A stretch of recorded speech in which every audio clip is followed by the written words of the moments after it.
How interesting যে কীর্তিতে grain Tamim পাশে রয়েছেন বিজয়। এত কিছু তবু অনেকটাই দূর এনামুল হক বিজয় নিজের ইনিংসটা এভাবে মেলে দেখতে পারেননি। শেষ ওভারে দুর্বার রাশি দরকার ছিল 17 রান, আর বিজয়ের সেঞ্চুরির জন্য দরকার ছিল মাত্র 9 রান। সে ব্যাটার সেট হয়েও রাজশাহীর অধিনায়ক হতাশ করেছেন সমর্থকদের। শেষ ওভারে 2 বল ছিল ডট, রান ছিল উঠেছে মাত্র 9 রান। 57 বলে নিজের বিপিএলের প্রথম সেঞ্চুরি ঠিকই পেয়েছেন, কিন্তু দলের জন্য মিস করেছেন জয়টা।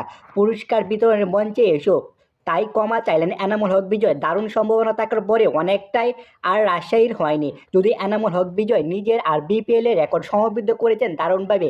খুলনা টাইগার্সের বিপক্ষে 57 বলে 100 রানের ইনিংস বিজয় সাজিয়েছে 9 চার ও 5 ছক্কায়, আর তাতে বিপিএলের ইতিহাসে পঞ্চম ব্যাটার হিসেবে 100 ছক্কার মালিক হয়েছেন এই অভিজ্ঞ ব্যাটার। যে তালিকায় আগে রয়েছেন ওয়েস্ট ইন্ডিজের ক্রিস গেল, বাংলাদেশের তামিম ইকবাল ও মুশফিকুর রহিম ও মোহাম্মদুল্লাহ রিয়াদ।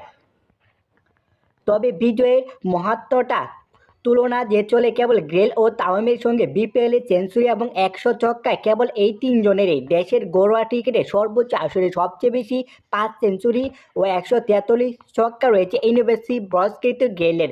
তামিমের ইকবালের ছক্কা রয়েছে 119টি, সেঞ্চুরি 2টি, আর গত অভিষেকেই সেঞ্চুরি 7 পায়। বিজয়ের সংখ্যা দাঁড়িয়েছে 104টি। খেলাধুলা টুকরো খবর পেতে এনসাইক্লোপিডিয়া স্পোর্টস নিউজটাকে সাবস্ক্রাইব করে আমাদের পাশেই থাকুন। ধন্যবাদ এভরিওয়ান।